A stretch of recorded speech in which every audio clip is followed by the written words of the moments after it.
Students, we are on chapter Wind, Storm and Cyclone, and I was explaining this chapter.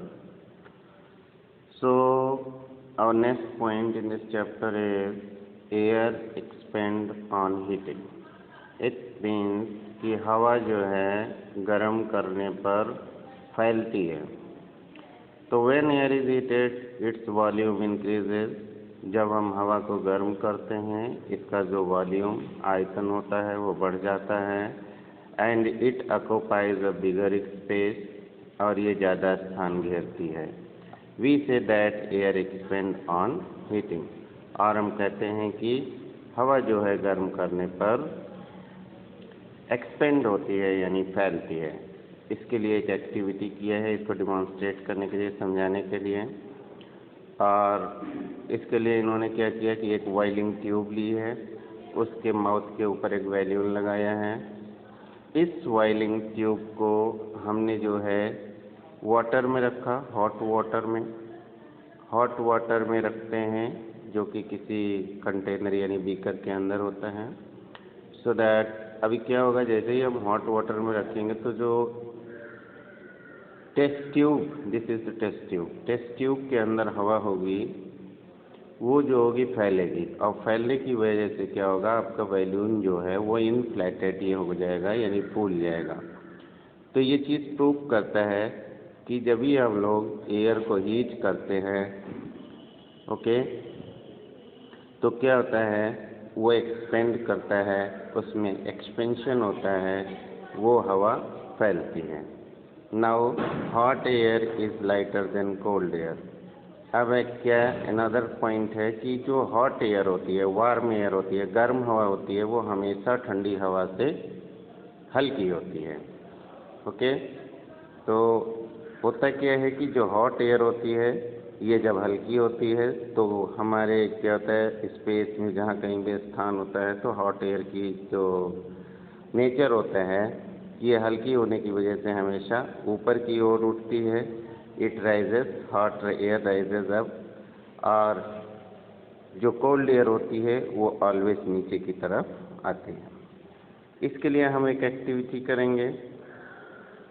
Activity करने के लिए हमने क्या किया है, अब देखिए एक्टिविटी वाला पोर्शन, एक थ्रेड लिया है, ओके, उसमें एक हमने लाइट वुडन स्टिक को हमने टाई कर दिया है, बांध दिया है थ्रेड से.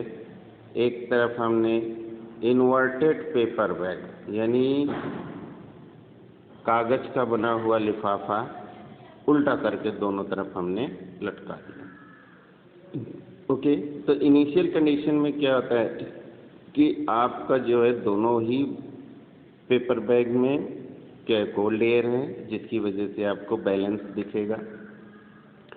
अभी क्या करेंगे, एक कैंडल को लाइट करेंगे, बर्न करेंगे, और एक बर्निंग कैंडल हम एक पेपर बैग के नीचे की तरफ लाते हैं. तो इसे आप क्या देखोगे कि जो एयर होता है पेपर बैग के अंदर वो धीरे धीरे हॉट हो जाएगा, जिसकी वजह से वो पेपर वाला बैग ऊपर की तरफ उठ जाता है और कोल्ड एयर वाला बैग नीचे की तरफ झुक जाएगा, जो ये शो करता है कि हॉट एयर हल्की होती है कोल्ड एयर की अपेक्षा. Okay, the above activities gives us two conclusion. और जब हमने ये एक्टिविटी की तो हमें इससे दो निष्कर्ष निकला. The one is hot air is lighter, पहला कि जो ठंडी हवा होती है वो हल्की होती है. नो, गर्म हवा होती है वो हल्की होती है देन कोल्ड एयर, ठंडी हवा की अपेक्षा.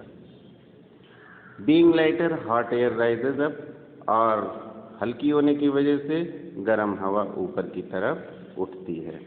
The fact that hot air is lighter than the cold air, और ये जो फैक्ट है, ये जो तथ्य है कि गर्म हवा हल्की होती है ठंडी हवा की अपेक्षा और ऊपर की तरफ उठती है, it utilized in launching the hot air balloon. इसी का यूज़ करके हम लोगों ने टीवी वगैरह में देखा होगा, हॉट एयर बैलून में लोग ट्रेवल करते हैं, जाते हैं, तो इस तरह से हॉट एयर बैलून को हम लोग लॉन्च करते हैं. हमारे पास क्या होता है, ओके, कि अब ये स्मोक क्या होता है, धुआं जिसको बोलते हैं। अ वाइट, ग्रे और ब्लैक सब्सटेंस, एक सफ़ेद, ग्रे कलर का या काले कलर का कोई भी तत्व जिसमें छोटे छोटे पार्टिकल्स होते हैं, emitted from burning of any substance, जो कि किसी भी चीज़ को जलाने से निकलता है, उसको हम लोग स्मोक यानी धुआं बोलते हैं। Smoke railways rises up, smoke हमेशा ऊपर की तरफ उठता है। Since warm air is lighter than cold air, therefore smoke contain in warm air always rises. अब होता क्या है कि आप सभी जानते हो कि वार्म एयर जो होता है कोल्ड एयर से हल्का होता है, और स्मोक के अंदर भी वार्म एयर होता है, तो ये हमेशा ऊपर की तरफ उठता है। The air inside a house gets warm by the body heat of all the person living in the house. हमारे घरों में क्या होता है, ढेर सारे लोग रहते हैं, जिससे हमारे शरीर की गर्मी की वजह से क्या होता है कि ये जो बॉडी की हीट की वजह से कमरे की हवा भी गर्म होती है, okay. And also by burning of the fuel LPG in kitchen, और किचन में जो एलपीजी गैस जलाते हैं उससे भी हमारे कमरे की हवा गर्म होती है। If we want to buy a house, और अगर इसलिए हमें कोई घर खरीदना है, we should buy a house having windows as well as ventilators. तो घर ऐसा होना चाहिए जिसमें विंडोज़ के साथ वेंटिलेटर्स यानी रोशनदान जरूर होने चाहिए। The windows are for bringing the fresh air outside into the house, okay. Windows क्या होती हैं, बाहर से ठंडी हवा लाने के लिए होती हैं, और वेंटिलेटर जो होता है वो रूफ से टच होता है, बिल्कुल ऊपर की तरफ होता है ना, रोशनदान। तो वो क्या करता है, गर्म हवा को या स्टेल हवा, बासी हवा को घर से बाहर निकालता है। The presence of ventilators in the houses increases our comfort, और इस तरह से अगर घरों में वेंटिलेटर की मात्रा ज़्यादा होती है, कई वेंटिलेटर होते हैं, तो हमें उस कमरे में बहुत ही आराम मिलता है।